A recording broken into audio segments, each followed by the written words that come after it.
তো আমি আমার ইনফরমার থেকে আমি তথ্য পাই যে সে হচ্ছে যে রবীন্দ্র ঠাকুর হলে অবস্থান করছে, বাংলা জাতীয়তাবাদী ছাত্র দলের সহসভাপতি হাফিজুর রহমান সোহান। তো আমরা সেখানে রবীন্দ্র ঠাকুর হলে 424 নম্বর রুমে গিয়ে তাকে সেখানে অবস্থানরত অবস্থায় দেখতে পাই। পরবর্তীতে আমরা প্রভোস্ট স্যারের কাছে গিয়ে বিষয়টা জানাই, তখন প্রভোস্ট স্যার তাকে সেখান থেকে উদ্ধার করে পরবর্তীতে প্রক্টোরিয়াল বডির কাছে হস্তান্তর করে। তো এতটুকুই আর কি, মানে আমরা তথ্য আমাদের কাছে আছে।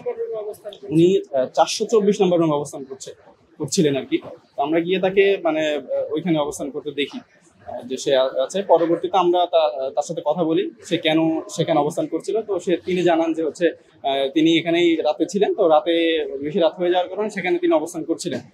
কিন্তু এখানে বিশ্ববিদ্যালয় প্রশাসন কর্তৃক নির্বাচন কমিশন কর্তৃক নিষেধাজ্ঞা দেওয়া আছে যে কোনো অছাত্র একদিন পূর্বে হলে মানে থাকতে পারবে না, এবং 12 তারিখ দুপুর 12টা পর্যন্ত হলে প্রবেশ করতে পারবে না। পরবর্তীতে সে প্রবেশ করতে পারবে, কিন্তু তিনি কিভাবে মানে রাতে সেখানে অবস্থান করে।